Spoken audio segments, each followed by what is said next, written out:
नमस्कार, आदाब। Crime petrol dial 100 में आप सबका स्वागत है। माँ बाप के लिए उनके बच्चों की सुरक्षा ही उनकी सबसे बड़ी जिम्मेदारी बन जाती है।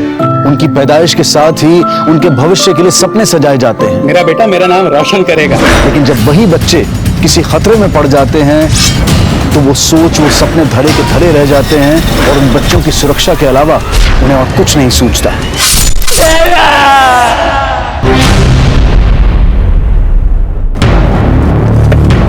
मेरा 18 साल का इकलौता लड़का रोहन कल से घर नहीं लौटा।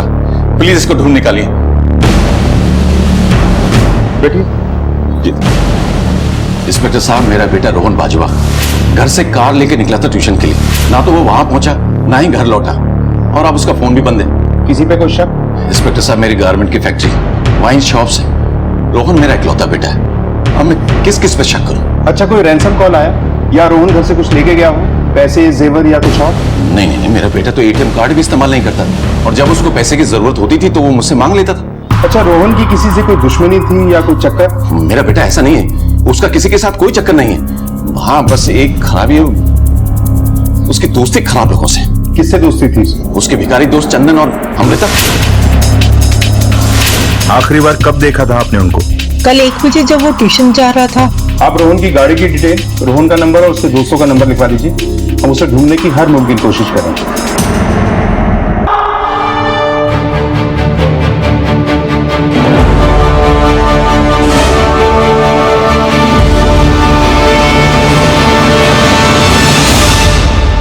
सर, कल से हमारी छोटी बहन अमृता घर नहीं लौटी है। पता नहीं कहाँ होगी, किस हाल में होगी।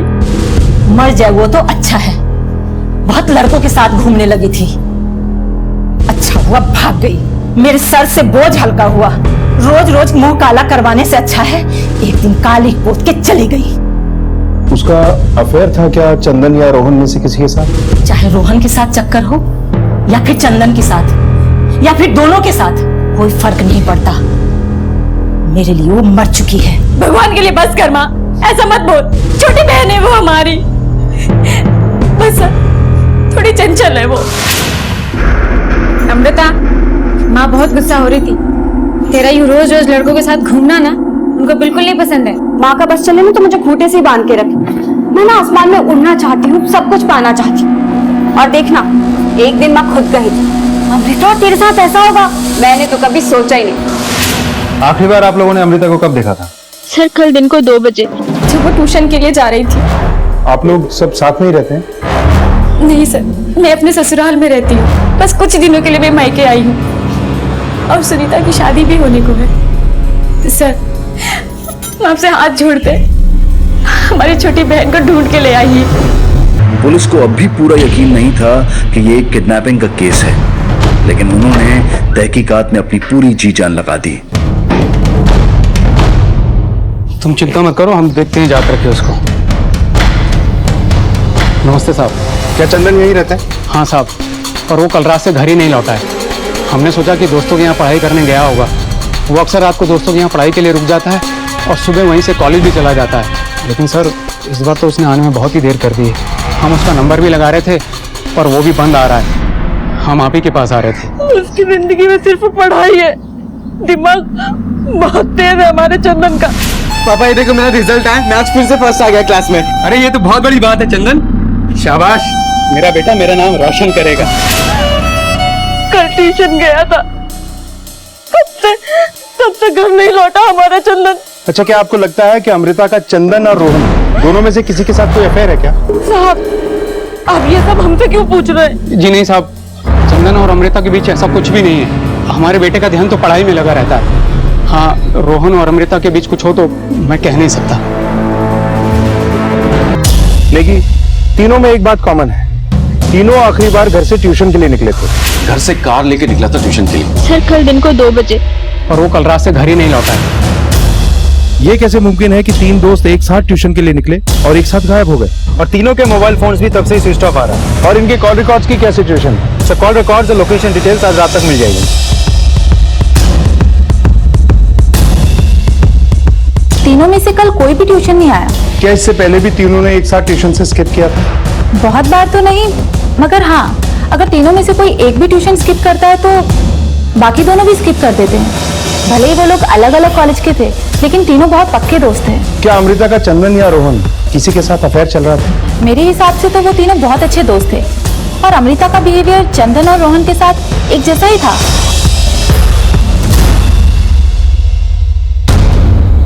जीतपाल, अच्छा तो यहाँ से बनाया गया मेरे बेटे को खाने का प्लान है ना?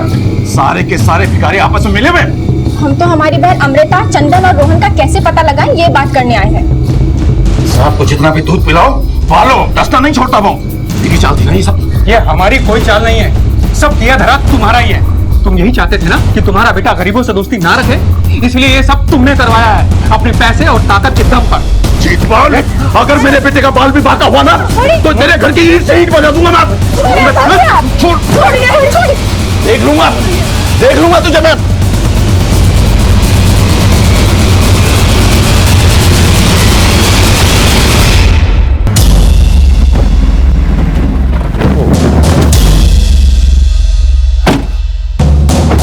सर यही लोकेशन है जहाँ 13 अप्रैल को तीनों की लास्ट लोकेशन ट्रेस की गई है 6 बजे। लेकिन इस एरिया की अच्छी तरह से तलाशी लेनी होगी। ओके सर, चलो।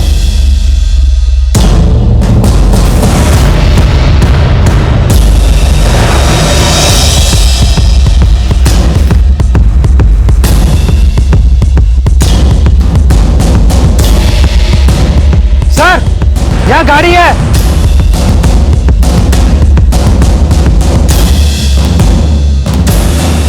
तलाशी लो गाड़ी की। सर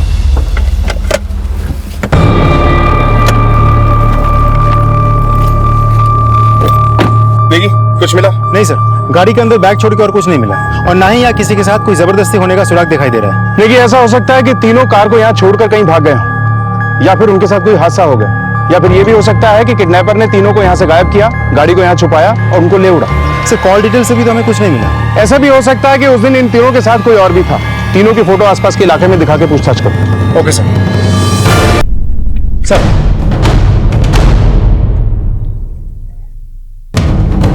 ये देखिए सर, हमने सभी सीसीटीवी फुटेज खंगाल ली लेकिन कुछ हाथ नहीं लगा। रोहन को कोई फॉलो नहीं कर रहा था सर। कहीं इस किडनैपिंग के पीछे चंदन या अमृता में से तो कोई नहीं है? सर चंदन के बारे में तो नहीं पता, लेकिन उसके पिता जीतपाल के बारे में कुछ अहम बातें पता चली हैं। सर 6 साल पहले जीतपाल बलवंत की गारमेंट फैक्ट्री में हैंडपिन का काम करने वाला एक बढ़िया कारीगर हुआ करता था, लेकिन एक रात उस फैक्ट्री में चोरी हुई जिसके लिए बलवंत ने जीतपाल को और साथ में 4 और लोगों को जिम्मेदार ठहराया और काम से निकाल दिया, जिनमें से जीतपाल एक है। और साथ ही साथ उसने ये भी ठान ली कि उन 5 लोगों को शहर में कहीं भी काम ना मिले। उसके बाद से जीतपाल छोटा मोटा काम करके अपना घर चला रहा है सर। इस जीतपाल के पास बहुत ही ठोस वजह है रोहन को किडनैप करने की। उठा के लाओ उसे। Yes sir. हमें तुम्हारी और बलवंत की दुश्मनी के बारे में पता चल चुका है। तुम लोगों ने जानबूझकर अपने बेटे चंदन को उसी ट्यूशन में भेजा जहां रोहन पढ़ता था। फिर तुमने चंदन को रोहन से दोस्ती करने के लिए कहा और जब रोहन चंदन पे आंख मूंद के विश्वास करने लगा तब तुमने चंदन से बोल के उसका किडनैप करवा दिया। साहब, मुझे समझ नहीं आ रहा है आप क्या कह रहे हैं, मगर हमारे बेटे का इसमें कोई हाथ नहीं है। एक बार पहले ही बलवंत हमारी जिंदगी खराब कर चुका है और वो दोबारा हमारी जिंदगी खराब करना चाहता है। साहब, हमसे कुछ भी छुपाने की कोशिश मत करो। साहब, हमारा बेटा पढ़ाई में बहुत तेज है, उसके भविष्य पर ही हमारी कई उम्मीदें टिकी हुई हैं। हम भला अपने बेटे से ही ऐसा काम क्यों करवाएंगे जिससे उसका ही भविष्य खराब हो।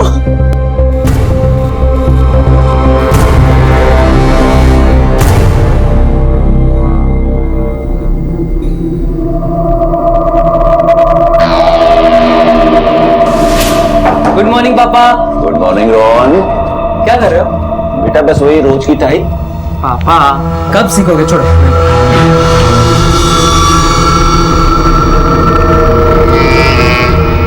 All set.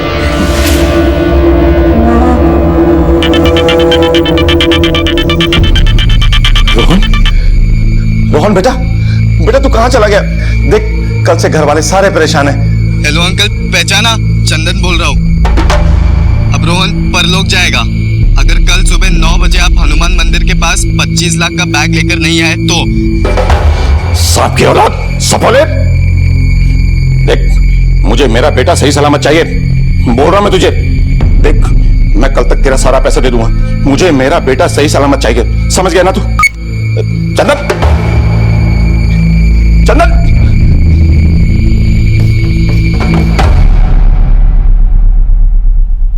ठीक है, टेबल पे रखो। Yes sir. सर, रोहन का फोन कुछ देर पहले एक्टिव हुआ था और उससे बलवंत बाजवा को कॉल किया गया है। लोकेशन भी ट्रेस हो गई है। तुम लोकेशन पे पहुंचो, मैं बलवंत के घर पहुंचता हूं। सर।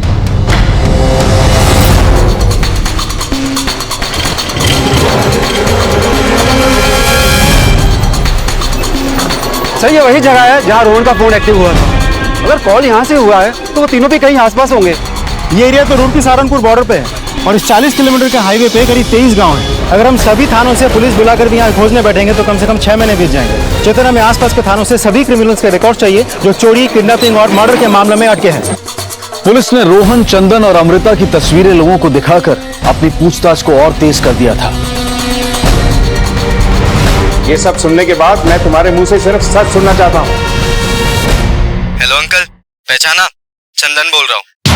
रोहन अब परलोक जाएगा अगर आप कल सुबह 9 बजे हनुमान मंदिर के पास 25 लाख रुपया लेकर नहीं पहुंचे तो। अब चुपचाप अपनी जुबान खोलो और सच सच बताओ, रोहन को कहाँ छुपा कर रखा है? साहब, हमें कुछ भी नहीं पता और मैं यकीन के साथ कह सकता हूँ कि चंदन से ये सब कुछ बुलवाया गया है। साहब, हम तो सीधे साधे मेहनत कश लोग हैं, हम ये अपहरण जैसा काम क्यों करेंगे? साहब, मेरा बेटा कभी ऐसा काम कर ही नहीं सकता।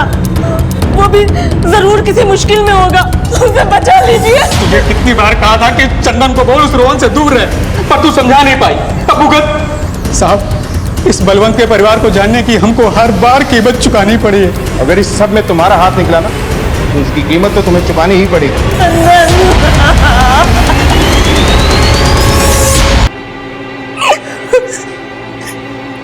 चुप हो जा सारिका, चुप हो जा। इंस्पेक्टर साहब, उस सड़क छाप चंदन का किया धरा है सब कुछ। मुझे तो पहले से ही शक था। चंदन के परिवार वालों को उठाइए आप और दिल से खातिर कीजिए, सब भुगत लेंगे। वो पुरानी दुश्मनी निकाल रहे हैं हमसे। वो हमें पता है क्या करना है, सब पे नजर है हमारी। रोहन और अमृता के सामने शक की सुई चंदन पर घूमी, लेकिन उसने सच बता दिया कि ये किडनैपर्स की चाल थी। क्या चंदन सच कह रहा था? और दूसरी तरफ पुलिस के सामने चंदन और रोहन के परिवारों के बीच की रंजिश भी सामने आने लगी थी। पुरानी दुश्मनी निकाल रहे हैं हमसे। वो इस बलवंत के परिवार को जानने की हमको हर बार कीमत चुकानी पड़ी है। क्या ये सच में एक दोस्त की दगाबाजी थी या फिर एक बाप ने दोस्ती का सहारा लेकर अपनी दुश्मनी को अंजाम देना चाहा था, या फिर इस सब के पीछे किसी और का ही दिमाग चल रहा था? पुलिस इस राज से पर्दा हटाने के लिए एड़ी चोटी का जोर लगा रही थी। लोकेशन से रोहन का मोबाइल ट्रेस हुआ था। उस लोकेशन के 40 किलोमीटर के दायरे में आने वाले सभी पुलिस स्टेशन से क्रिमिनल्स के रिकॉर्ड मंगवा लिए हैं। सब पे नजर भी रखी हुई है, लेकिन इसमें काफी वक्त जाएगा सर। और लास्ट फोन कॉल लोकेशन में पहुंच के भी हमने पूछताछ की, कुछ पता नहीं चला। देखिए, इन किडनैपर्स को हमें फिरौती लेते हुए ही पकड़ना है सर।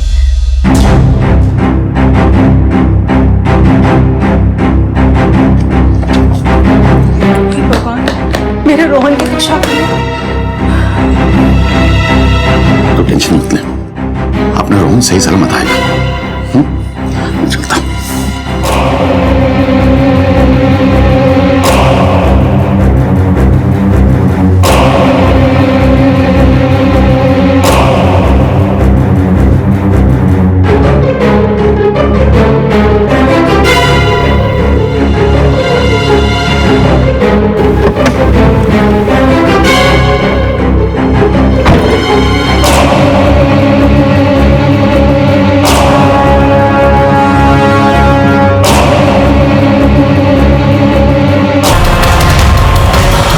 लगता है किडनैपर नहीं आएगा। आसपास के पूरे एरिया में छानबीन तेज करो। ये किडनैपर बहुत ही शातिर आदमी है, या फिर चंदन और अमृता में से कोई एक। आप लोगों की वजह से मैं अपने बेटे को छोड़ा नहीं पाया। उन्हें भनक लग गई थी पुलिस की। अगर मेरे बेटे को कुछ हुआ ना तो मैं आप लोगों को छोड़ूंगा नहीं। साहब, मुझे पूरा यकीन है ये सब खुद बलवंत का ही किया धरा है। लेकिन बलवंत खुद अपने ही बेटे को किडनैप क्यों करवाएगा? सर, हो सकता है किडनैपिंग बस उसकी एक चाल हो, अमृता और चंदन को रोहन के रास्ते से हटाने की। आखिर बलवंत की अमृता और चंदन से क्या दुश्मनी हो सकती है? दुश्मनी नहीं साहब, नफरत थी उसे अमृता और चंदन से। और एक बार तो उसने आपके लिए सारा इंतजाम किया हुआ है, चिंता मत कीजिए। आइए तो सही। नमस्ते अंकल। नमस्ते। एक सेकंड रुको, रुको, मैं फोन करता हूँ। कहाँ जा रहे तुम लोग? अंकल, रोहन ने हमें बर्थडे में बुलाया। तुमसे ना मेरे नौकर भी अच्छे हैं। चलो निकलो यहाँ से, नहीं तो धक्के मार के बाहर निकाल दूंगा। अंकल, बस एक बार उसे विश कर दे और गिफ्ट्स दे दे, फिर हम चले जाएंगे। इतनी बेइज्जती होने के बाद भी चंदन ने रोहन की दोस्ती नहीं तोड़ी। साहब, दोनों को बहुत नाज था अपनी दोस्ती पर, पड़ गई भारी। साहब, ये बलवंत ने किया है। अपनी जिद पूरी करने के लिए वो किसी भी हद तक गिर सकता है।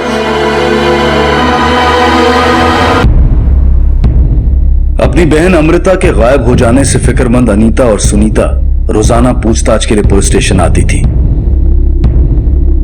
हम आपसे आपके पति बलवंत बाजवा के बारे में जानना चाहते हैं। जी पूछिए। आखिर ऐसी क्या वजह थी कि बलवंत को अमृता और चंदन दोनों से इतनी नफरत हो गई थी? रोहन उन दोनों के ऊपर कुछ ज्यादा ही खर्च करने लगा था। यहाँ तक कि कभी कभी तो वो उनके ऊपर 50,000 रुपए तक खर्च कर देता था। और उसके पापा को इस बात का यकीन हो गया कि वो उसके नहीं, उसके पैसों के दोस्त हैं। तो ये वजह थी बलवंत की अमृता और चंदन से नफरत करने की? जी, पर आप ये सब क्यों जानना चाहते थे? ये जानने के लिए कि लोग बलवंत से और बलवंत लोगों से इतनी नफरत क्यों करता है। बलवंत को लगता है कि चंदन और अमृता रोहन के केवल पैसे के ही दोस्त हैं। उसके भिखारी दोस्त चंदन और अमृता, तुमसे ना मेरे नौकर भी अच्छे हैं। चलो निकलो यहाँ से, नहीं तो धक्के मार के बाहर निकाल दूंगा। उसे उनसे खतरा महसूस होता है। चांसेस हैं कि इसमें बलवंत की ही कोई चाल हो। हमें किसी भी पॉसिबिलिटी को अनदेखा नहीं करना है। सर, किडनैपर्स भी पैसे लेने नहीं आए, मतलब बलवंत का पैसा उसी के पास है। कहीं ऐसा तो नहीं कि उसी ने किडनैपिंग के आड़ में अमृता, चंदन और उसके परिवार वालों को सबक सिखाने के लिए काम किया हो? अब सर, यहाँ एक बच्चे की डेड बॉडी मिली है। क्या? ठीक है, हमारे गाड़ी को रुड़की सहारनपुर हाईवे पे ले लो।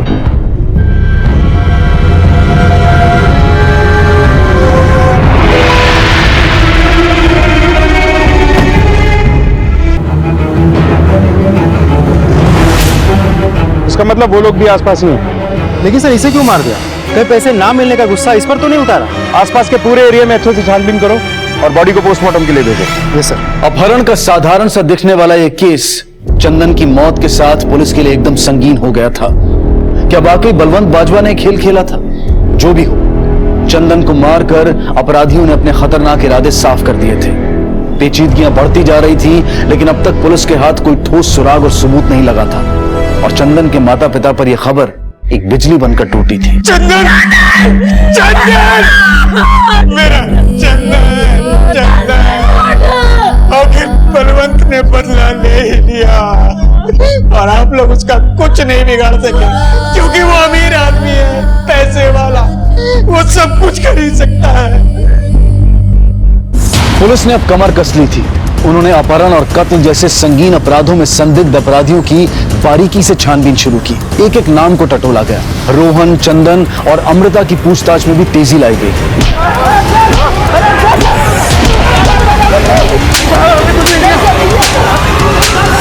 सर, हमने बलवंत बाजवा के कॉल रिकॉर्ड से लेकर हर एक मूवमेंट को ट्रैक किया, लेकिन अभी तक ऐसा कुछ भी निकल के सामने नहीं आया जिससे ये साबित हो सके कि सबके पीछे बलवंत का हाथ है। अब तक हमारा शक इन तीनों की आपसी रंजिश या परिवार वालों पे रहा है, लेकिन ऐसा भी तो हो सकता है कि इस सब के पीछे कोई ऐसा हो जो या तो इनकी फैमिली के बहुत करीब हो या इन तीनों दोस्तों के।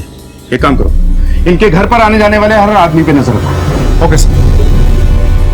पुलिस ने इन तीनों परिवारों के साथ मिलने जुलने वाले हर इंसान पर नजर रखी। कोचिंग सेंटर्स भी खंगाले गए और पुलिस की ये छानबीन कुछ हद तक कामयाब साबित हुई। सर, कोचिंग क्लास के टीचर रेनू ही है जो तीनों परिवार के साथ रेगुलर कांटेक्ट में है। इस टीचर की पूरी डिटेल निकालो, पता करो कि इसके साथ कौन कौन है। इस सब में ये अकेली है या इन तीनों बच्चों में से कोई इसके साथ मिला हुआ है? Okay sir. सर, हमने कोचिंग सेंटर के बारे में वहां के स्टाफ और कुछ और लोगों से पूछताछ की और साथ ही रेनू के बैंक से भी पता लगवाया तो पता चला कि कोचिंग सेंटर के नाम पे 50 लाख रुपए का कर्जा लिया गया है। लेकिन हो सकता है इस किडनैपिंग के पीछे ये ट्यूशन टीचर रेनू ही है। हो सकता है सर। ये देखिए, रेनू शर्मा लगातार इस आदमी के साथ कांटेक्ट में है। इसका नाम है रघु। एटम टू मर्डर, चोरी ऐसे केसेस में कई बार ये पकड़ा जा चुका है। सर, इस रघु और रेनू शर्मा के बीच काफी कॉल्स हुए हैं। उठा के लाओ दोनों को। Yes sir.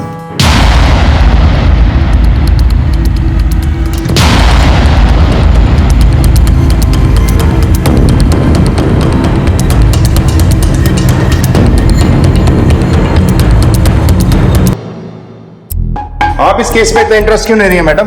क्या प्लानिंग है आपकी? सर, मैं तो बस अमृता के लिए परेशान थी। रोहन और चंदन भी मेरे ही कोचिंग सेंटर के स्टूडेंट हैं। ऐसे वक्त पे मेरा फर्ज बनता है कि मैं उनके परिवार के साथ खड़ी रहूं। रघु को कैसे जानती हैं? रघु तो बरेली का बहुत बड़ा बिल्डर है और वो वहां पर एक नई कोचिंग सेंटर के लिए मेरी मदद भी कर रहा है। हम लोग एक दूसरे को चाहने भी लगे हैं। मुझे माफ कर। सच बता, तो मार मार के तेरी हड्डियां तोड़ दूंगा। रघु के बारे में बाकी की जानकारी मैं दे दूं आपको। रघु मेरठ का हिस्ट्री शीटर है। उसके ऊपर चोरी, धोखाधड़ी और अटेम्प्ट टू मर्डर के कई चार्जेस हैं। पिछले 2 सालों से वो वांटेड भी है।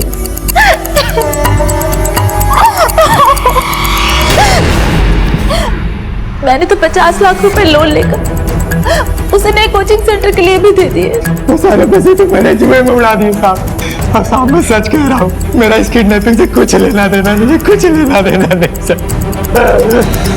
सर ये मामला तो कुछ और ही है। किडनैपिंग के पीछे अगर ये नहीं है तो कौन हो सकता है? देखिए, रोहन, चंदन और अमृता तीनों के घर वालों पे कड़ी नजर रखो और इन सब के फोन भी ट्रेस करते रहो, खास तौर पे रोहन के घर का, क्योंकि किडनैपर दोबारा फोन जरूर करेगा। Okay sir.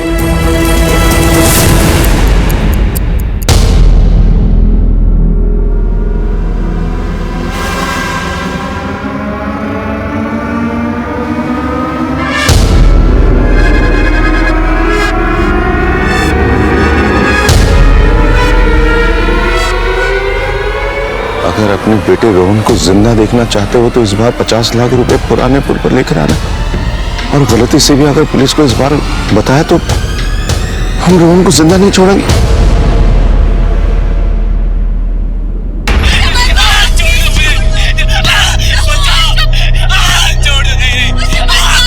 रोहन, मेरा बेटा, उसे बचा लीजिए प्लीज, उसे बचा लीजिए। आप सुनते क्यों नहीं है? रोहन को बचा लीजिए।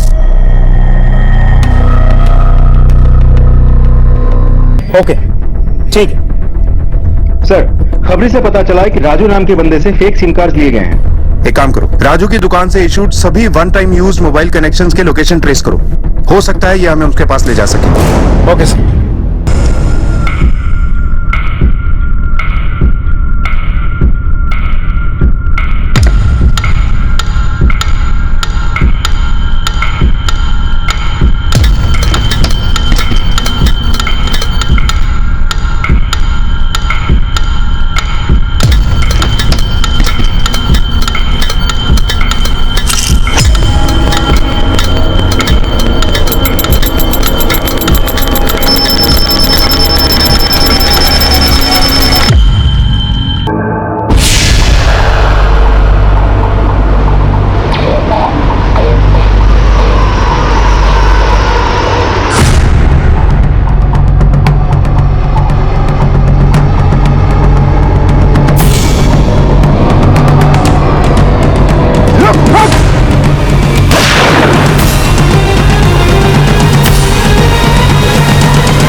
घूंघट उठाओ इसका।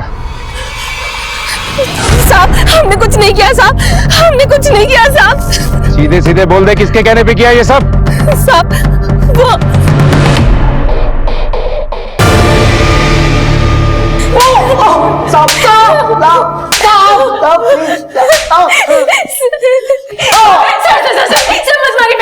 मैं सब बता साहब, मेरे पति को नया धंधा शुरू करना था और सुनीता की शादी के लिए भी पैसे चाहिए थे, इसीलिए पैसों का इंतजाम करने के लिए हम दोनों ने ये सब किया सर। मैंने ये काम अपने दोस्त पूरा उसकी बीवी रेशमा को सौंपा और बदले में 10 लाख रुपए देने का वादा किया। सर हमने अमृता को फोन पर बात करते हुए सुन लिया था कि वो ट्यूशन स्किप करके राजपुर वाली रोड पर जाने वाली है ड्राइव के लिए, और सर हमने ये खबर भूरा और रेशमा को बता दी जिन्होंने आगे का प्लान किया था। और सर अमृता ने रेशमा को एक बार देख लिया था, इसलिए वो उसे पहचान ना ले तो वो हमेशा घूंघट करके रखती थी। तुम लोगों के लालच ने 3-3 घरों में अंधेरा कर दिया। अब जेल की काल कोठरी के अंधेरों में बैठकर अपनी खुशियां ढूंढते रहना।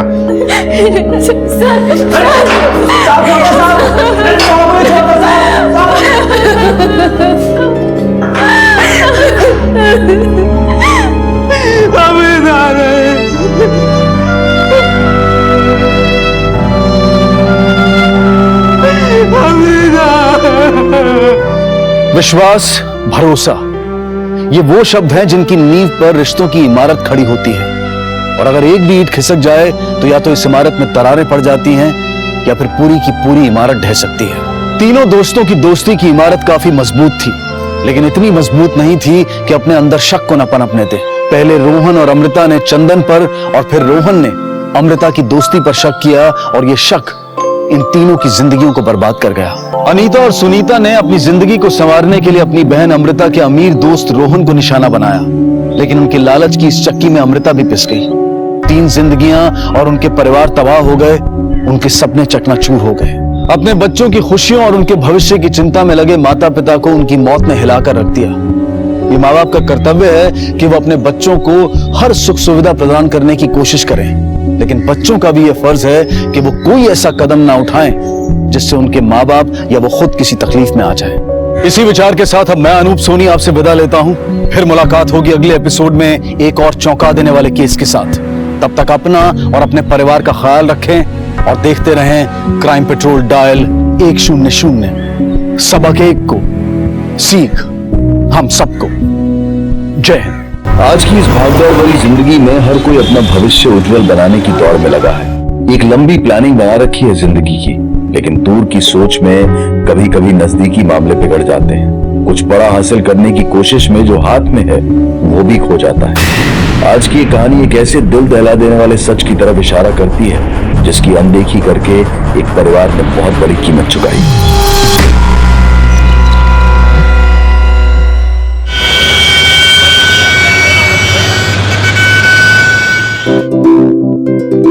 मम्मा, मैं आपको कितना मिस करता हूँ। आप फैक्ट्री क्यों गए? आई एम सॉरी बेटा, बस मम्मा अभी आती है आपके पास, बस थोड़ी देर में। फिर हाँ अथर्वा, तुम बाहर कहीं नहीं जाओगे अकेले, ठीक है? मम्मा आ रही है। कौन लगी मुझे? पापा से बात करो। अथर्वा, एक काम करो बेटा, तुम पार्क चले जाओ, डायरेक्ट खेलने। पापा, लेकिन मैं अकेले जाऊंगा। मम्मी आ जाएगी तुम्हें पार्क में लेने के लिए। ओके। ओके बच्चे।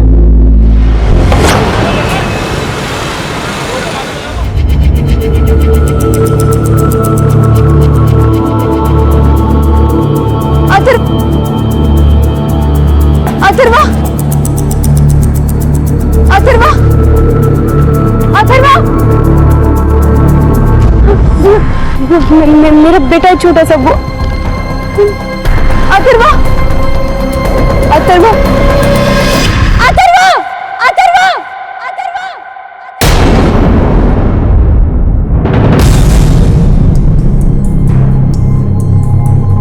7 साल का है हमारा बेटा अथर्व, पता नहीं कहाँ चला गया। किस हाल में होगा वो? आपने उसे आखिरी बार कब देखा? सर शाम को लगभग 5 बजे बात हुई थी सर फोन पे उससे। उस समय वो साइकिल लेके पार्क में खेलने जा रहा था सर। किसके साथ? सर अकेले ही जा रहा था। एक काम करो बेटा, तुम पार्क चले जाओ, डायरेक्ट खेलने। पापा, लेकिन मैं अकेले जाऊंगा। उसने ग्रे कलर की जैकेट पहनी थी जिसमें मैंने अपने हाथों से उसका नाम लिखा था। सर प्लीज उसे ढूंढ निकालो, हमारा एक लौता बेटा है वो। 4 साल बाद हुआ है, पता नहीं किस होगा मेरा अथर्व। सर बस अभी आधे घंटे पहले उनका फोन आया था फिरौती के लिए। 15 लाख रुपए मांग रहे थे वो, और पुलिस को ना बताने की धमकी भी दी थी उन्होंने। आप लोग चिंता मत कीजिए, पुलिस को बताकर आप लोगों ने सही कदम उठाया। आप हमें वो नंबर दे दीजिए जहां से कॉल आया था, हम उस किडनैपर की लोकेशन ट्रेस कर लेंगे।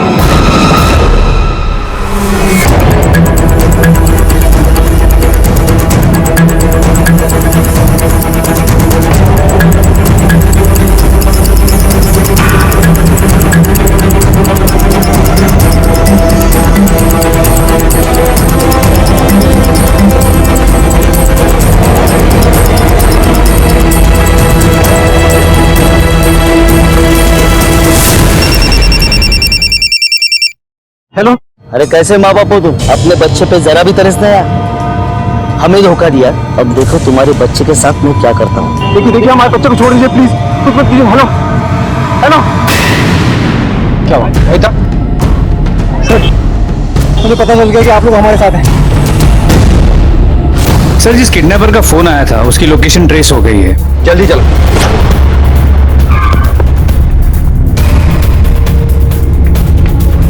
ये ताला तोड़। क्या सर? मिस्टर वहां देखो। सर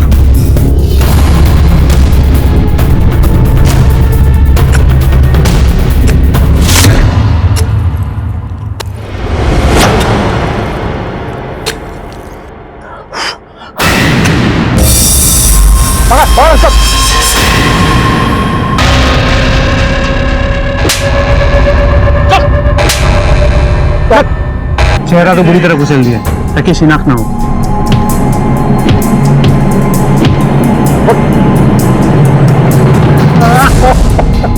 चल अब सब सच सच बताओ वरना डंडे से बुलवाऊंगा। कुछ नहीं किया साहब, हम तो लाश ठिकाने लगा रहे थे बस। किसने मारा इसको? किसने? चीनू, चीनू साहब, चीनू। वो उसके अचार की कंपनी में काम करता था साहब। 2 महीने पहले चीनू को उन्होंने नौकरी से निकाल दिया, तो उसके गुस्से में इस बच्ची का किडनैप कर लिया साहब।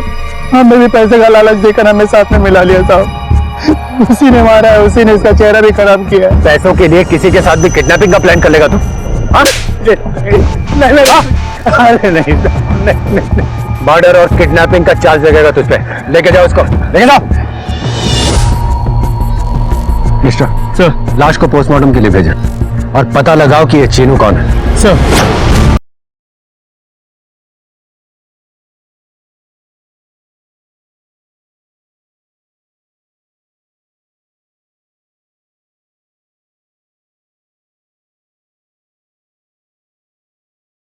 अपने बेटे अथर्वा के अपहरण और उसकी मौत के बाद राधा और समा टूट चुके थे।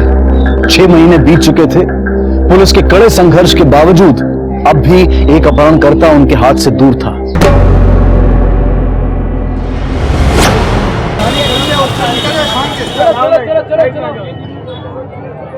मम्मी आइसक्रीम दिलाओ ना। भाई साहब आप हिसाब करो, मैं अभी आई। चलो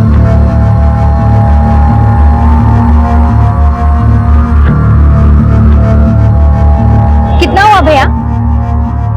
आप आलू गोभी बेच रहे कि सोना बेच रहे हैं?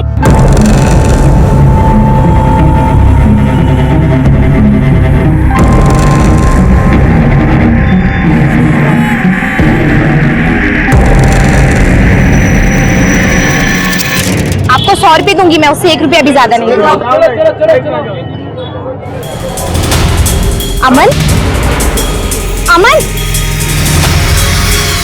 भैया, भैया, अभी मैंने यहाँ मेरा बच्चा आया था, मैंने आइसक्रीम ली थी, आपने देखा?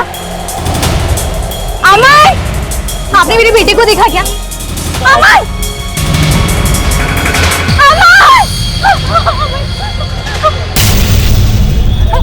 अमन, मम्मा को छोड़ के ऐसे कहीं जाते हैं क्या बेटा? कहाँ थे आप?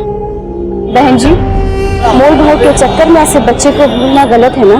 2 पैसा ज्यादा किया तो कुछ नहीं बिगड़ता, लेकिन अगर बच्चा खो गया तो जिंदगी उजड़ जाती है। हमें अब ठीक हो ना बेटा?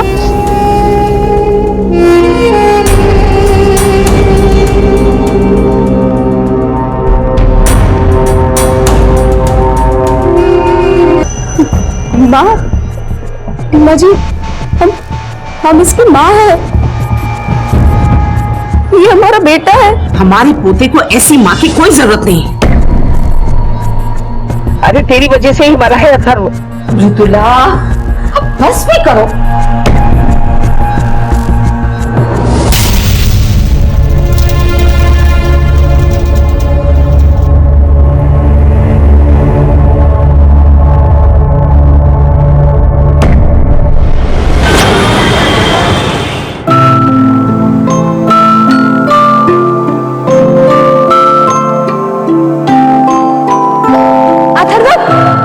इतना ऊंचा नहीं बेटा, गिर जाओगे। अथर्व, अथर्व, मैं कह रही हूँ इतना ऊंचा। माँ, मैं आपका सुपरमैन हूँ, मुझे कुछ नहीं होएगा। अथर्व, मेरी बात सुनो।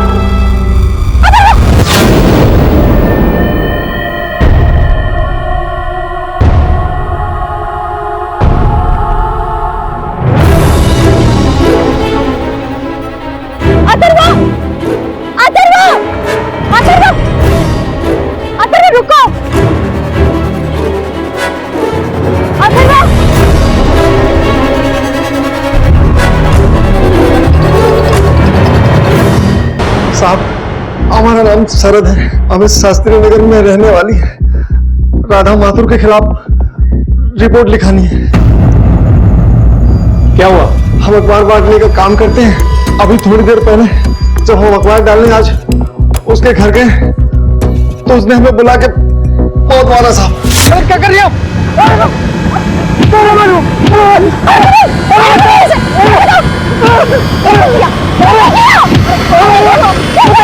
साहब एकदम पागल हो रहे थे। ये तो अच्छा हुआ कि घर वाले हमें आके बचा ली, नहीं तो वो आज हमको मारी डालती। अजय इनकी कपड़े निकले, चलिए।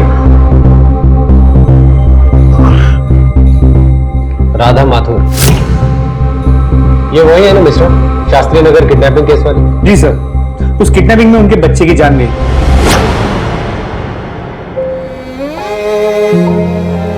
क्या वाकई राधा ने अथर्वा को देखा था?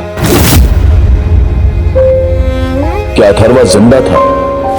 अथर्वा की यादें अब भी राधा के दिलो दिमाग पर छाई हुई थी। वो एक ऐसे दर्द से जूझ रही थी जिसकी चुभन शायद ही किसी की समझ में आए। एक मां के लिए ये एक बड़े इम्तिहान की घड़ी थी, लेकिन सच शायद अब भी किसी पर्दे में छुपा था।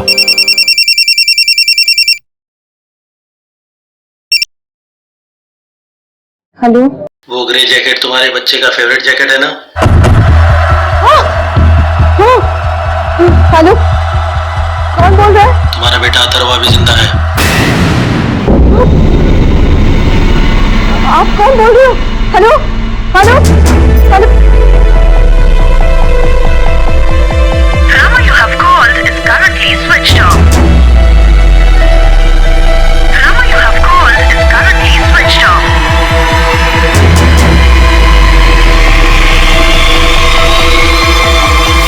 आज का ये केस आपके यकीन की बुनियाद को हिला देगा। एक अपहरण के 6 महीने के बाद आया फिरौती का कॉल। क्या राज था इसके पीछे? क्या वाकई अथर्वा जिंदा है? क्या सच में राधा ने उसे देखा है? तो फिर जिसे मृत अथर्वा मानकर अंतिम संस्कार कर दिया गया था, वो कौन था? कई राज थे जिन पर से पर्दा उठना अभी बाकी था। आपने उस न्यूज़पेपर वाले को क्यों मारा?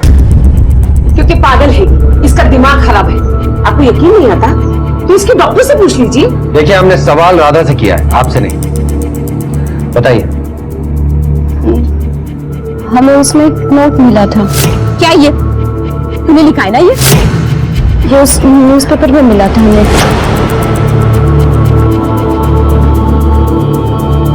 और इतना ही नहीं तो अथर्वा में पार्क में भी दिखा था, बस उसका चेहरा नहीं देख पाए हम। वो अथर्वा ही था। उसने अपनी फेवरेट जैकेट भी पहनी थी जिसपे हमने अपने हाथों से उसका नाम लिखा था। किसी आदमी के साथ आया था, वो वहां से चला गया। पर अथर्वा तो नहीं, अथर्वा जिंदा है। हमें कॉल भी आया था, उस आदमी ने भी हमें ये बताया कि अथर्वा जिंदा है। तुम्हारा बेटा अथर्वा भी जिंदा है। लेकिन ये कैसे मुमकिन? हमें तो अथर्वा की लाश मिली थी।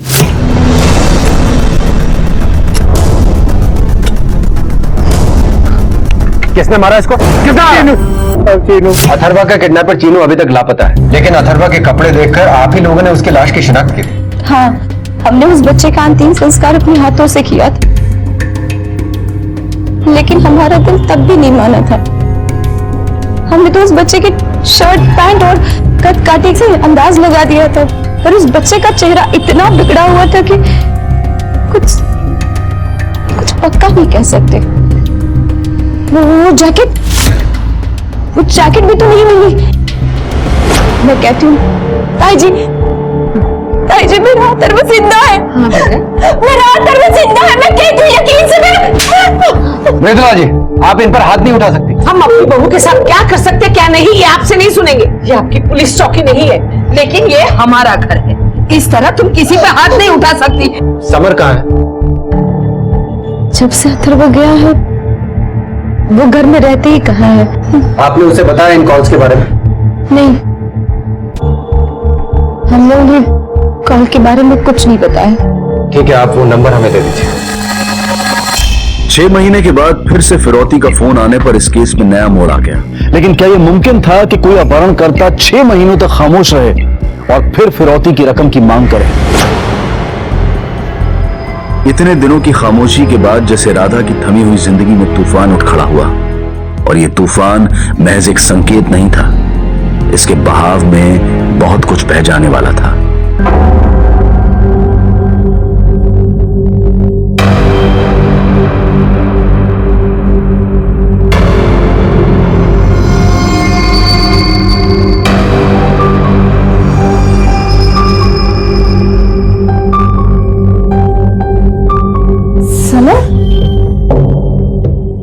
समर आप कहाँ थे? हाँ, मैंने आपको कितने कॉल किए, आपने फोन का जवाब क्यों नहीं दिया? समर मैं क्या पूछ रही हूँ, आप कहाँ थे? हमने तुमसे कभी पूछा है कि पिछले 6 महीनों से तुम कहाँ थी? पूछा कभी? हम तो घर पर ही थे। हाँ, घर पर तो तुम थी, बस तुम्हारा दिल याद ही था।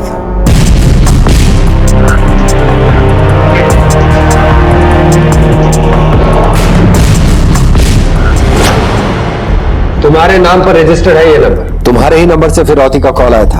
इन लोगों को कैसे जानते हो? सर मेरे आईडी पे ये नंबर, सर ना ये नंबर मेरा है और ना ही मैं जानता हूँ। मेरा यकीन कीजिए सर, इस किडनैपिंग और मर्डर से मेरा कोई लेना देना नहीं है। हाँ सर, ये सारे आईडीज हमारे ही हैं, पर हमने ऐसे किसी भी पेपर पे ये नंबर नहीं लिया। 13 जुलाई को सुबह से शाम कहाँ थी? सर उस दिन मैं शहर में ही नहीं था, दिल्ली गया था अपने दोस्त की एक शादी में। सर मैं एक स्कूल टीचर हूँ, स्कूल में एक्स्ट्रा क्लासेस थे, मैं वही थी। सर दोनों की बातों में कुछ सस्पिशियस नहीं लगा, लगता है कि सच बोल रहा है।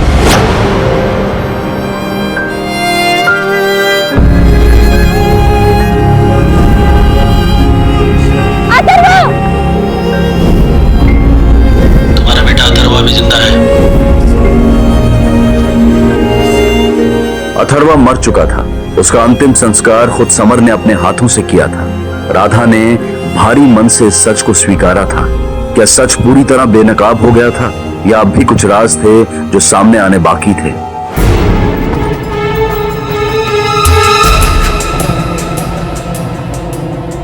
मुझे तुम्हारी बात का यकीन है, लेकिन उस कॉलर के बारे में तुम्हें पुलिस को नहीं बताना चाहिए था। अगर उस किडनैपर को पता चल गया तो राधा, तुमने फिर से वही गलती कर दी।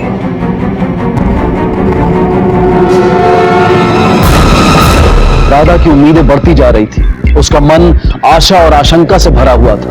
दूसरी तरफ पुलिस अपनी पूरी कोशिश कर रही थी। वो छोटी से छोटी बात को भी बारीकी से टटोल रही थी, क्योंकि उन्हें ऐसा लग रहा था कि कोई करीबी राधा की कमजोरी का फायदा उठाकर उसे नुकसान पहुंचाना चाहता है। कहीं राधा किसी की नफरत का शिकार तो नहीं बन रही थी? पागल हो गए तुम? दिमाग खराब हो चुका है तुम्हारा? क्या बकवास कर रही हो कि अथर्वा जिंदा है? आपको तो खुश होना चाहिए समर। खुश होना चाहिए? सच तो ये है कि अथर्वा मर चुका है। हमने अपनी इन्हीं हाथों से उसका अंतिम संस्कार किया था। जब से वो गया है तब से हम देख रहे हैं, एक बार भी पलटकर आपने उसकी तस्वीर नहीं देखी। पता नहीं कौन सी दुनिया में खोए हैं आप। उसके दर्द में लिपटे हैं हुआ, क्योंकि आप जानते हैं कि जो भी कुछ हुआ है उसके जिम्मेदार आप हैं। हम जिम्मेदार हैं। मुझे मत भूलो राधा कि पुलिस को बताने का फैसला हम दोनों का था, सिर्फ हमारा नहीं। लेकिन उसे पार्क में अकेले भेजने का फैसला सिर्फ और सिर्फ आपका था। एक काम करो बेटा, तुम पार्क चले जाओ, डायरेक्ट खेलने। पापा लेकिन मैं अकेले जाऊंगा। मम्मी आ जाएगी तुम्हें पार्क में लेने के लिए। ओके। हाँ, तुम ठीक कह रही हो। हमने खुद अपने बेटे को मारा है, मर चुका है वो। कि भगवान के लिए ये सब बकवास बंद करो कि वो जिंदा है।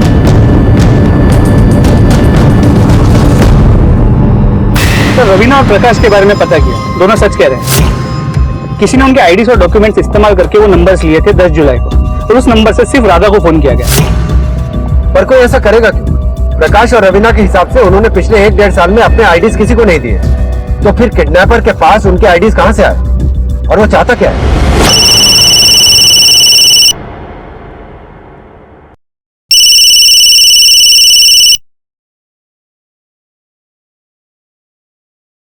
हेलो, बच्चा चाहिए जिंदा?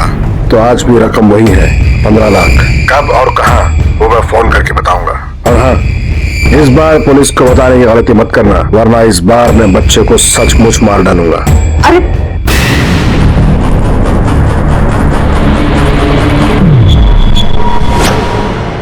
ताई जी, आपने हमें क्यों नहीं बताया? क्योंकि हम जानते थे कि इस बात का तुम पर क्या असर होगा। इस पर असर होगा? असर तो हम सब पे हो रहा है, इसके साथ साथ हम सब पागल हो रहे हैं। देखिए, ये जो भी है, आप लोगों को इमोशनली मैनिपुलेट करके फिरौती की रकम हासिल करना चाहते हैं। उसे पता है कि आप लोग फिरौती के लिए मान जाएंगे। आप लोग वो नंबर हमें दे दीजिए जिससे कॉल आया था।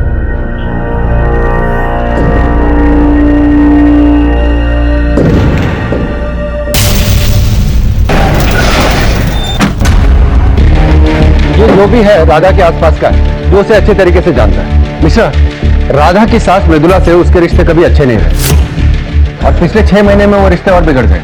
पर वो राधा को पागल ठहराने की कोशिश भी कर रही है। राधा के साइकोलॉजिस्ट से मिलते हैं जिससे वो काउंसलिंग ले रही है। उससे हमें राधा की दिमागी हालत के बारे में पता लगेगा। एक माँ के लिए अपने बच्चे से बढ़कर कुछ नहीं होता और राधा ने तो अपने बच्चे को खोया है। वो इस हादसे से निकलने के लिए बाहर कोशिश कर रही है, लेकिन उसके लिए इतना आसान भी नहीं है। क्या आप बता सकते हैं कि राधा का अपनी सास से कैसा रिलेशन है? माफ कीजिएगा, ये पर्सनल इंफॉर्मेशन है, लेकिन इतना तो बता सकता हूँ कि इश्यू जरूर है। हाँ बोलो। सर, राधा की सास समर के लिए रिश्ता देखने गई थी पंडित जी के पास। ठीक है, बुलाओ उन्हें थाने। हाँ, हम अपने बेटे की दूसरी शादी कराना चाहते थे क्योंकि राधा हमें बिल्कुल पसंद नहीं थी। हमें अपने घर के लिए घरेलू बहू चाहिए थी, ना कि राधा जैसी आधुनिक बहू। लेकिन हमारी जेठानी सुलेखा, उसे राधा बहुत पसंद थी, इसीलिए हमारी मर्जी के बिना उसने ये शादी तय कर दी। तो क्या वो राधा को जानती थी? नहीं, हमारा साझा कारोबार है और हमारी और हमारी जेठानी के बीच में ये तय हुआ था कि फैक्ट्री वो संभालेंगी और घर को हम संभालेंगे। लेकिन धीरे धीरे वो घर पे भी कब्जा करने लगी। 4 साल तक हमारी बहू को कोई बच्चा न हुआ और फिर अथर्व हुआ और हमारी जिंदगी में एक खुशी की लहर आ गई। अथर्व की प्यार की वजह से हम अपनी नफरत को भी भुलाने लगे थे। हमारी जेठानी की शय पर राधा फैक्ट्री में काम करने लगी। अगर उस दिन वो काम पर नहीं जाती तो ये सब कुछ नहीं होता।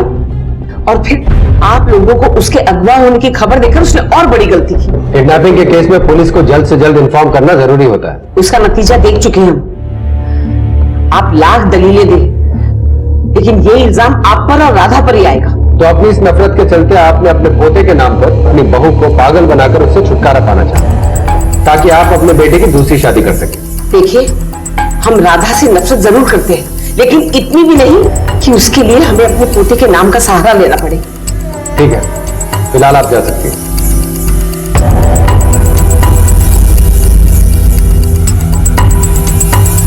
मृदुला पे नजर रखो, पता करो कि हाल फिलहाल में ये किसी अनजान या सस्पिशियस आदमी के टच में तो नहीं आएंगे। और ये भी पता करो कि जब कॉल्स आए थे तब ये कहां थे। सर,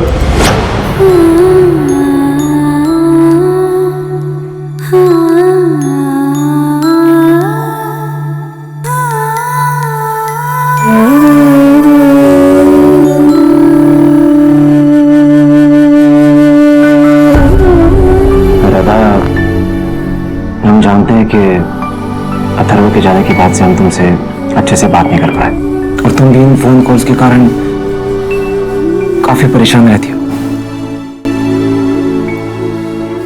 देखो राधा, क्यों ना हम एक बच्चा गोद ले लें? गोद ले ले? मतलब हमारा बच्चा जिंदा होने के बाद भी हम बच्चा गोद कैसे ले? अथर्व मर चुका है राधा, और तुम इस सच्चाई को जितनी जल्दी मान लो उतना ही अच्छा है। राधा, तुम क्यों नहीं समझ रही हो? कोई तुम्हारी भावनाओं के साथ गंदा मजाक कर रहा है। 6 महीने के अंधेरे के बाद मुझे एक रोशनी की किरण मिली है।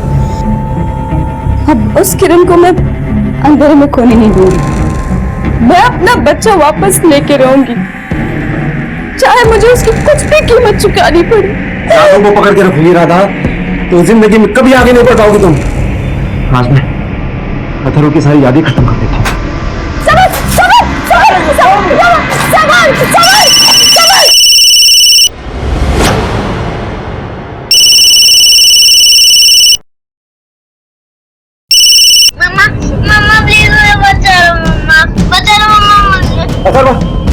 अगर तुमने फिर से पुलिस को बताया, तुम्हारा बेटा जिंदा नहीं बचेगा। Hello sir, Raghav Bansal. इस बार जिस नंबर से फोन आया था वो इसके नाम पे रजिस्टर्ड है। राधा के फैमिली के साथ कोई कनेक्शन नहीं। रावतपुर का रहने वाला है।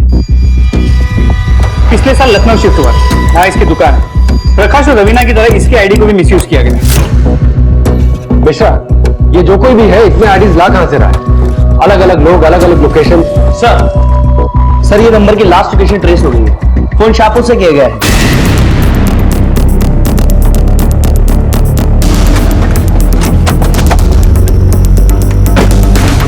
ठीक से देखो, उस तरफ चेक करो। वहां सर।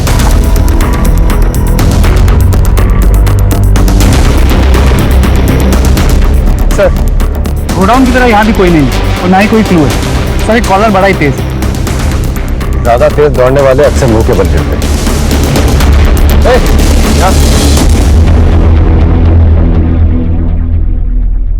साहब, यहाँ पर किसी को आते जाते देखा है? वाह, हाँ देखा है साहब। क्या देखा है? गाड़ी, बड़ी सी गाड़ी। बड़ी गाड़ी मतलब क्या, वैन, टेम्पो? हाँ टेम्पो। एक बच्चा बैठा था और चला गया। बच्चा? कैसा बच्चा? चेहरा देखा उसका?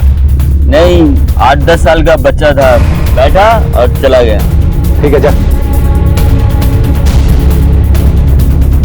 सर क्या राधा की बात सच हो सकती है? वो बच्चा अथर्व हो सकता है।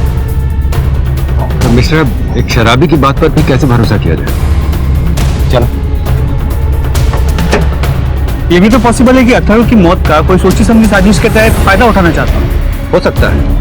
अब ये बात तो वही बता सकता है जिसने अथर्वा को आखिरी बार देखा था। कौन सा बच्चा साहब? हम समझे नहीं। जब डंडा अंदर जाएगा ना तो सब समझ में आ जाएगा। जिस बच्चे को तुझे गाड़ते हुए रंगे हाथों पकड़ा था उसकी बात कर रहे हैं हम, अथर्वा की। वो लाश अथर्वा की नहीं थी साहब, वो किसी लावारिस बच्चे की थी। तो फिर अथर्वा का क्या हुआ? चीनू ले गया उसे।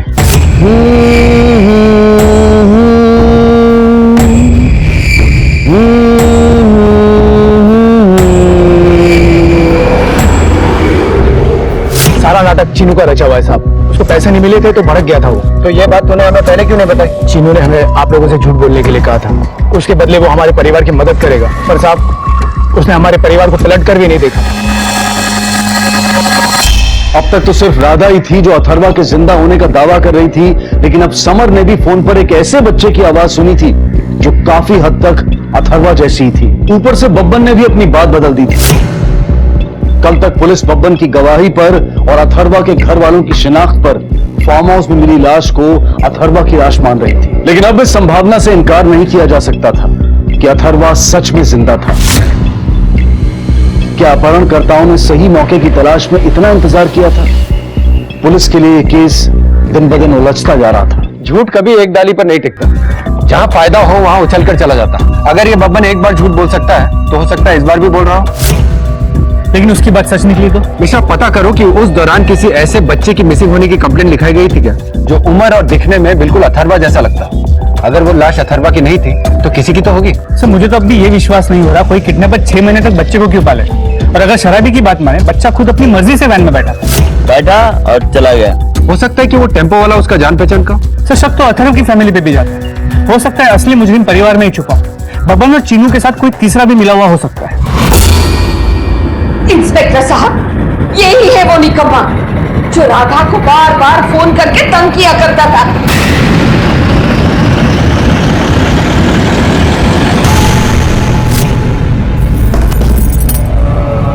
अरे शांति, कैसे चल रही हो? चलो मुझे देख के चला करो।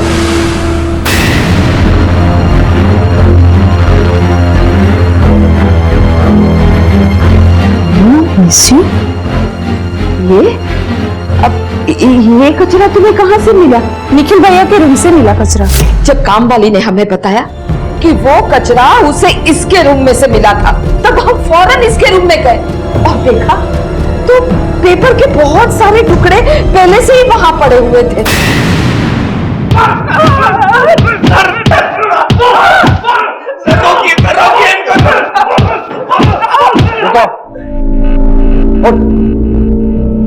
हमें तो पहले ही शक था कि अथर्वा की किडनैपिंग में तेरा हाथ है, लेकिन उस वक्त कोई सबूत नहीं मिला। चल अब सब सच सच बता। सर हम सिर्फ राधा को परेशान करना चाहते थे और इसीलिए हमने उसको वो नोट भेजा था बस।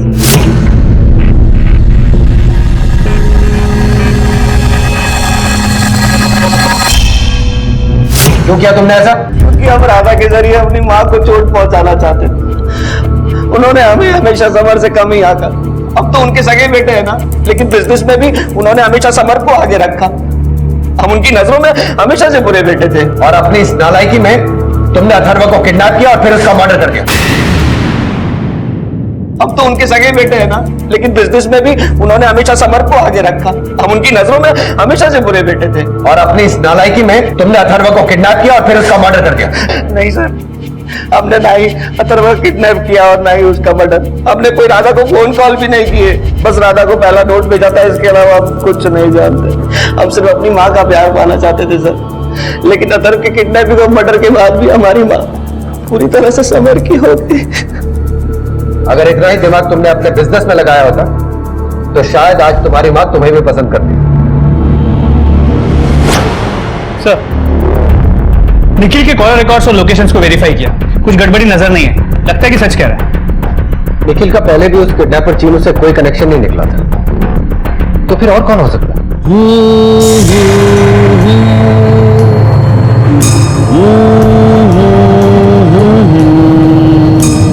सर, वो 4 लोग जिनके आईडीज पे वो फेक नंबर्स लिए गए, उनके सभी डिटेल्स को चेक कर लिया। सर, सब लोगों में एक चीज कॉमन है। क्या? सर, पिछले 1.5 साल में इन चारों ने लोन के लिए अप्लाई किया, अलग अलग जगहों पे और अलग अलग रीजंस।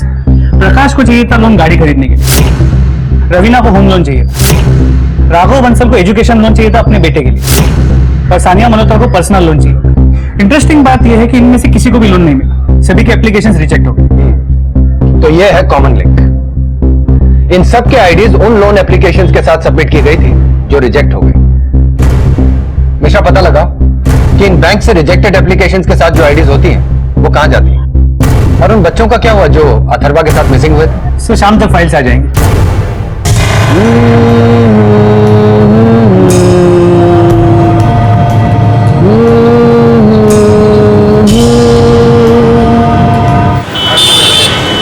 सर, अथर्व के डिस्क्रिप्शन से मैच करता हुआ सिर्फ एक ही बच्चा है जो उस दौरान गायब हुआ, तो वो केस भी अब तक क्लोज नहीं हुआ है।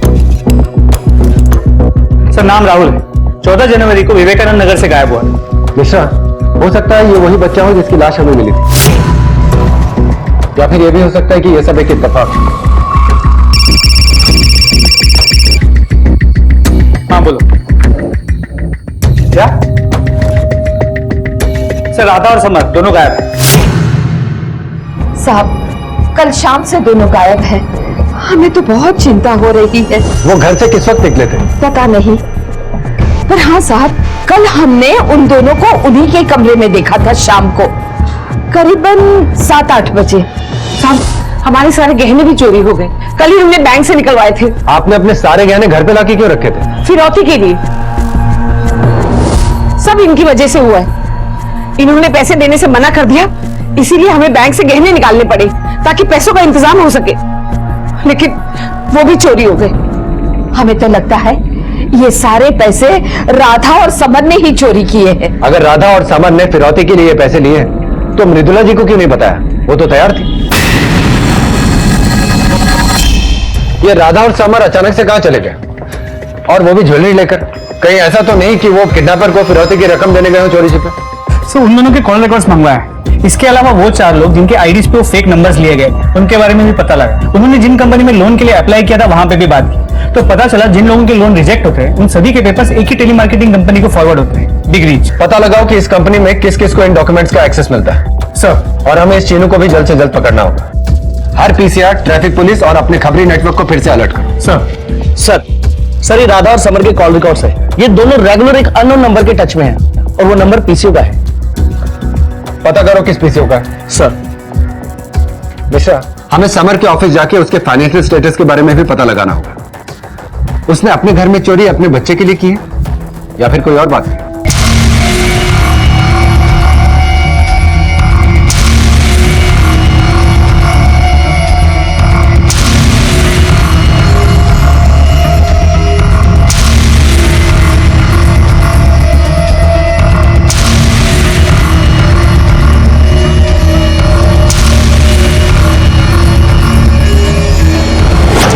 सर, ये देखिए, पिछले 1 साल में जितना प्रोडक्शन हुआ है रिकॉर्ड्स के हिसाब से सेल उससे काफी ज्यादा है, ऑलमोस्ट डबल, लेकिन प्रॉफिट जितना होना चाहिए उससे आधा है। क्या चल रहा है ये सब? सर, मुझे कुछ नहीं पता। मेरा काम यहाँ पे सिर्फ फ्लोर मैनेज करना है, अकाउंट्स मैं नहीं देखता हूँ।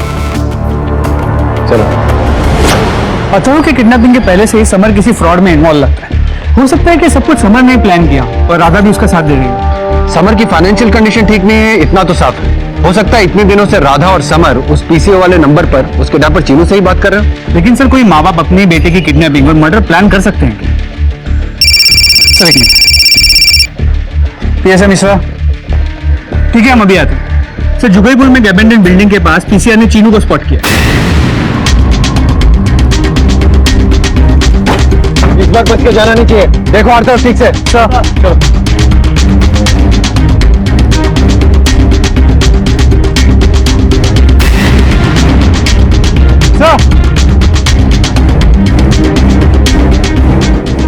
चीनू, इसका मतलब हमारा शक सही था। चीनू और बब्बन के अलावा कोई तीसरा भी इस केस में इन्वॉल्व। सर, ये बता रहे थे यहाँ पे किसी को आते जाते देखा है। किसको देखा? पहचान सकते? नहीं सर, शकल तो नहीं दिखा, लेकिन कोई औरत थी। औरत? सर, औरत राधा हो सकती है। हो सकता है समर और राधा ने मिलकर पूरी प्लानिंग की, खुद गायब हो गए और चीनू को रास्ते से हटा दिया। सर, ये कार्ड मिला, मोबाइल रिचार्ज का। मिस्टर, मोबाइल कंपनी से पता करो कि इस कार्ड से कौन सा नंबर रिचार्ज किया गया है। जरूर चीनू ने इससे अपना ही नंबर रिचार्ज किया होगा। सर, चीनू के कॉल डिटेल्स आ गए। एक नंबर से वो रेगुलर टच में, और राधा या समर नहीं। अथर्वा की किडनैपिंग में आप ही का हाथ था ना?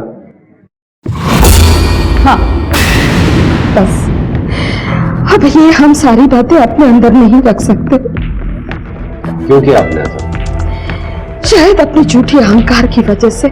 हमारे और मृदुला के पति के मरने के बाद हमने अपना बिजनेस अपने बलबूते पर खड़ा किया था, और हमारा बिजनेस ठप होता जा रहा था। हमें पैसों की सख्त जरूरत थी, और मैं ये भी जानती हूँ कि मृदुला के पास 10-12 लाख के गहने थे। वो गहने आप मृदुला से मांग भी तो सकते हैं। कैसे मांगती? मैं छोटी नहीं पड़ जाती उसके सामने? मृदुला अपने गहने में रखती थे, और हम उन्हें चोरी नहीं कर सकते थे। इसीलिए हमने बच्चे का किडनैपिंग का प्लान बनाया।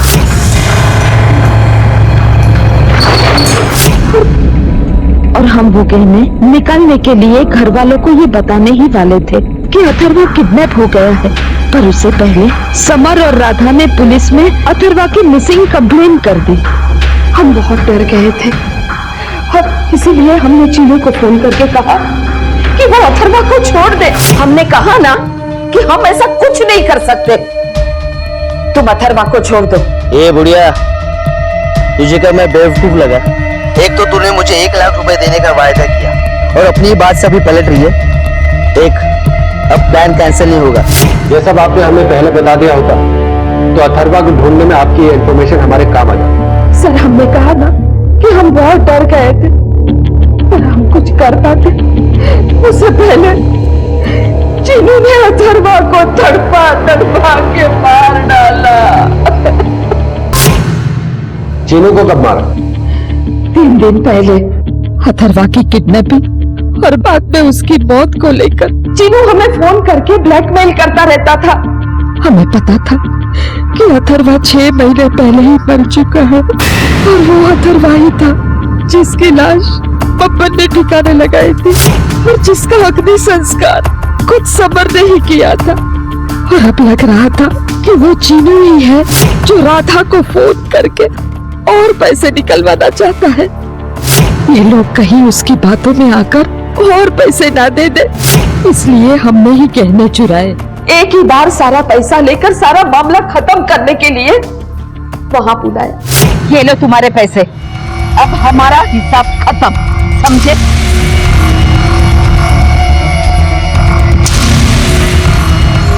हमें अथर्वा की मौत का नजारा सामने आ रहा था।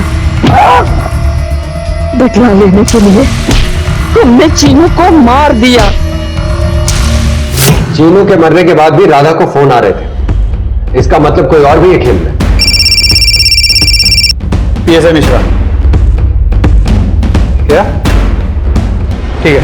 अथर्वा के जिंदा होने की खबर से कहीं ना कहीं सबको खुशी मिली थी, और सब उस तक पहुंचने का प्रयास भी कर रहे थे, लेकिन सच्चाई ये थी कि अथर्वा मर चुका था, और बब्बन ने भी अपनी सजा कम करवाने के लिए पुलिस से झूठ कहा था। ये केस तो साफ हो चुका था लेकिन खत्म नहीं हुआ था। अब भी कई सवालों के जवाब बाकी थे। पुलिस अब भी उस इंसान की तलाश में थी जो राधा के दुर्भाग्य का फायदा उठाने की कोशिश कर रहा था। तुम्हारा बेटा अथर्व भी जिंदा है। आखिर कौन था वो?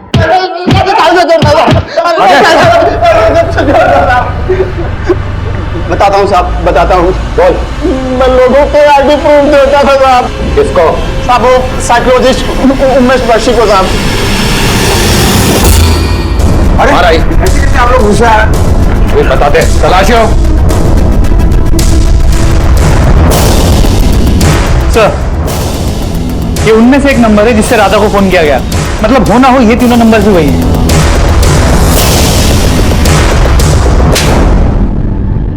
ना खुद को बचाने की कोशिश करना ना झूठ बोलना, वरना तुझे इतने शौक दूंगा कि तेरा मानसिक संतुलन बिगड़ जाएगा। बोल। हाँ, मैं समझ गया था कि राधा अपने बच्चे को दोबारा पाने के लिए कुछ भी कर सकती है, इसलिए मैंने उसे मैनिपुलेट करना शुरू कर दिया। हेलो, तुम्हारा बेटा अथर्व भी जिंदा है। राधा ने अपने काउंसलिंग के दौरान मुझे जो कुछ भी कहा मैंने उसके खिलाफ इस्तेमाल करना शुरू कर दिया। और जब तूने राधा की कहानी सुनी तो तुझे लगा कि उससे पैसे ऐंठना तेरे लिए आसान हो जाएगा। मैं अपने मकसद में कामयाब भी हो जाता, अगर आप लोग बीच में ना आते तो। इंसान को कामयाबी मेहनत से मिलती है, किसी को धोखा देकर या अपराध करके नहीं। अब अपनी बाकी की प्रैक्टिस जेल में करना। लेके चलो इसको। Sorry sir. सर, पीसीआर से रिपोर्ट आई, समर और राधा को आजाद नगर में देखा गया। क्या हो रहा है सब? हाँ, पकड़ो इन सबको, किसी को मत छोड़ो। जाओ, पकड़ो, लेके जाओ सबको। ये क्या करने जा रहे थे आप लोग? अपनी किडनीज बेचने जा रहे थे? सर, हमारे पास कोई दूसरा रास्ता ही नहीं बचा था सर। फिरौती वाले पैसे मांग रहे थे और उनको देने के लिए कुछ नहीं बचा था सर हमारे पास। अथर्व को कैसे लाते हैं सर? अब आप कुछ भी कर लें, अथर्व को कभी वापस नहीं ला पाएंगे। वो सचमुच मर चुका है।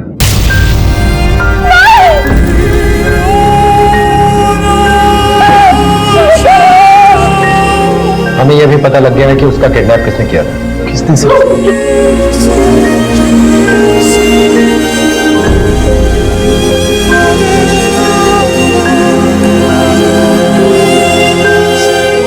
बहुत पुरानी कहावत है कि अपने दुख को अपने मन के अंदर ही रखें, क्योंकि कई बार लोग इसका फायदा उठाने की कोशिश करते हैं। और फिर यह भी एक कहावत है कि दुख बांटने से ही कम होता है।